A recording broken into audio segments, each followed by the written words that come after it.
Assalamualaikum warahmatullahi wabarakatuh. Selamat datang di channel SMP MBS Kampung Sawah. Kembali lagi berjumpa dengan saya Lukman Agung Wicaksono selaku guru IPS dan guru PPKN. Pada kesempatan ini saya sendiri akan mengajar guru PPKN sebagai guru PPKN. Pada pertemuan ini kelas 9 pada pertemuan ini kelas 9 akan membahas tentang hakikat dan teori kedaulatan. Sebelum kita memulai pelajaran atau membahas tentang materi ini, alangkah baiknya kita berdoa dulu dengan membaca basmalah. Baik, terima kasih. Kelas 9 kita sudah membuka lembaran baru yaitu bab 3. Sebelumnya kalian membahas tentang kedudukan dan kalian membahas tentang bentuk dari implementasi Undang-Undang Dasar. Sekarang bab 3 ini bab baru yaitu berjudul tentang hakikat dan teori kedaulatan. Oke, teman-teman semua, kelas 9 putri maupun putra, kita lanjut. Kedaulatan ialah kekuasaan tertinggi yang ada pada suatu negara, yaitu kedaulatan. Di Indonesia sendiri, kedaulatan berada di tangan rakyat, bukan presiden, bukan wakil presiden, bukan Dewan Perwakilan Rakyat, atau bukan menteri ataupun kekuasaan yang lainnya, melainkan rakyatlah yang menjadi kekuasaan penuh, rakyatlah yang menjadi yang berkuasa penuh, teman-teman. Jadi kurang lebih seperti itu, rakyat, kedaulatan rakyat. Bentuk dari kedaulatan ada dua, teman-teman semua. Yang pertama kedaulatan ke dalam, yang kedua kedaulatan keluar. Sekali lagi, pengertian dari kedaulatan yaitu apa tadi, teman-teman semua? Kekuasaan tertinggi yang ada pada suatu negara lah. Kedua bentuknya ada dua, dalam dan keluar. Yang keluar berarti kewenangan negara untuk memonopoli suatu wilayah dengan tanpa tandingan. Meski artinya bahwa kedaulatan ke dalam itu berkuasa penuh tanpa ada yang bisa menjaganya. Tapi di sini ada tapinya, teman-teman. Meskipun semuanya harus tunduk pada suatu kekuasaan, kedaulatan ke dalam ini dibatasi oleh hukum yang berlaku. Jadi ada batasannya, ada yang menyetopnya, yaitu hukum yang berlaku. Kedaulatan di Indonesia termuat di Undang-Undang Dasar Negara Republik Indonesia ialah melindungi segenap bangsa dan seluruh tumpah darah Indonesia, memajukan kesejahteraan umum dan mencerdaskan kehidupan bangsa. Jadi ada tiga, teman-teman semua. Ada tiga kedaulatan dalam yang diterapkan di Indonesia. Nah, bagaimanakah dengan kedaulatan di luar? Berarti kebebasan suatu negara untuk tidak tunduk pada kekuasaan lain. Artinya dia independen, dia merdeka atau berdaulat. Menghormati kedaulatan negara lain, artinya Indonesia tidak ingin menjajah negara lain. Kedaulatan ini atau kedaulatan keluar ini termuat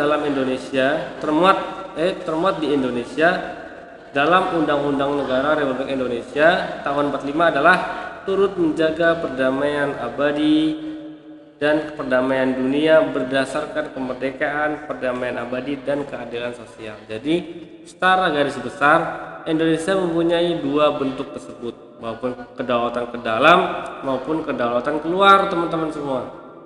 Kalau kedaulatan ke dalam tadi sudah Pak jelaskan, yaitu apa? Melindungi segenap bangsa Indonesia, mencerdaskan dunia, dan memajukan kesejahteraan umum. Kalau kedaulatan keluar, kita tidak ingin menjajah negara lain, kita menghormati kedaulatan negara lain dan menjunjung tinggi perdamaian dunia.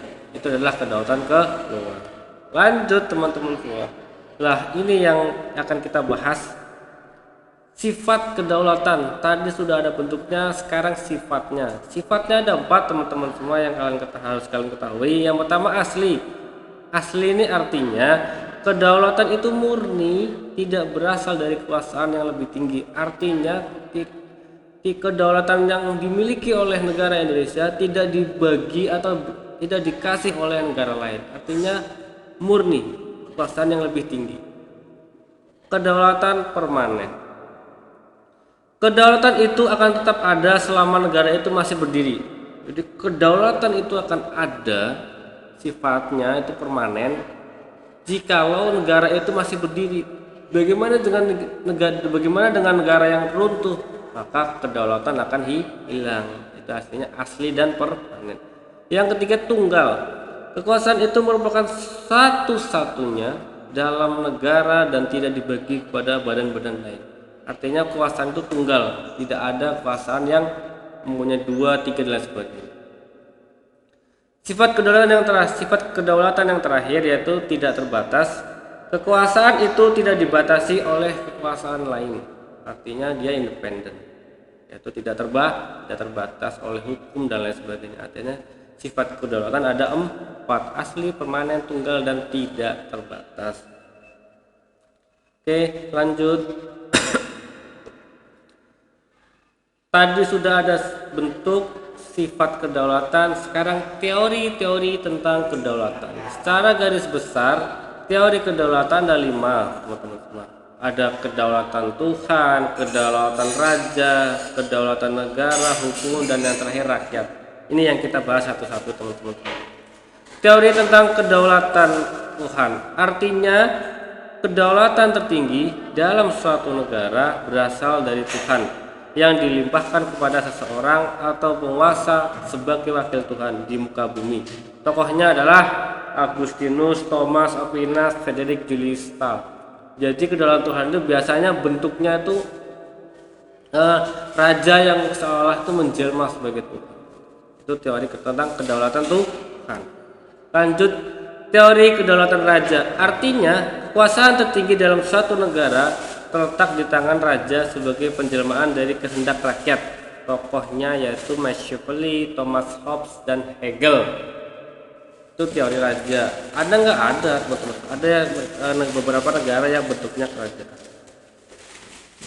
Selanjutnya, teori kedaulatan negara. Menurut teori ini, negaralah sumber dan pemegang kedaulatan dalam negara.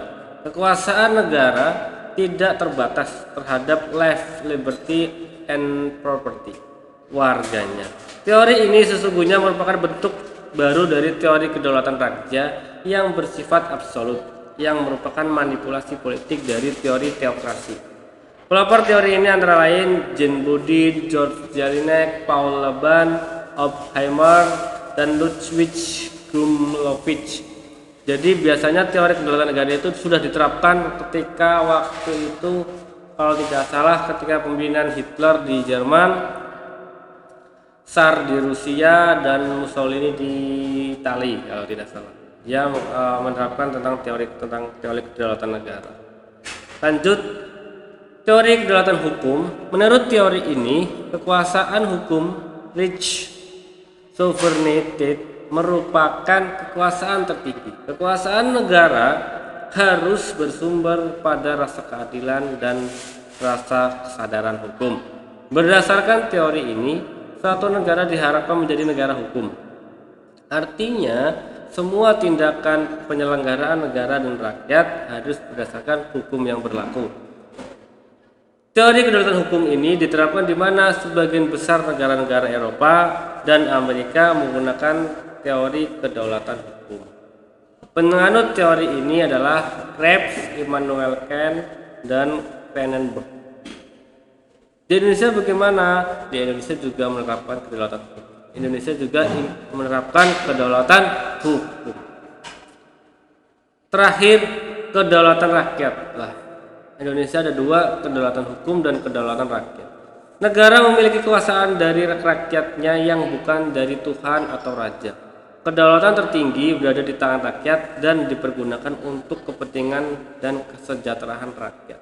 Nah, yang diterapkan di Indonesia yaitu kedaulatan rakyat. Rakyatlah yang berkuasa penuh. Rakyatlah yang mempunyai yang harus disejahterakan, yang harus diperhatikan. Tidak raja, tidak kedaulatan negara dan lain sebagainya. Itulah salah satu bentuk kelima teori-teori kedaulatan yang ada di mana? Yang ada di dunia ini ada 5 tentang teori kedaulatan. Nah, bagaimana dengan di Indonesia? Di Indonesia 2 yang dipakai. Yang satu kedaulatan hukum, yang kedua kedaulatan rakyat. Tapi yang tertinggi yaitu kedaulatan rakyat. Inilah yang diterapkan di Indonesia, yaitu kedaulatan berada di tangan rakyat. Kekuasaan tertinggi dalam suatu negara berada di tangan rakyat. Rakyatlah yang menentukan bagaimana jalannya roda pemerintahan, bagaimana Indonesia ke depan. Kurang lebih seperti itu teman-teman semua. Semoga bisa dipahami, bisa dicerna dengan baik. Terima kasih. Jika ada pertanyaan bisa kalian tanyakan pas konferensi nanti, atau penjelasan Bapak yang masih kurang jelas, mohon maaf karena Bapak sedang kurang enak badan jadi suaranya agak kecil teman-teman semua. Terima kasih. Assalamualaikum warahmatullahi wabarakatuh.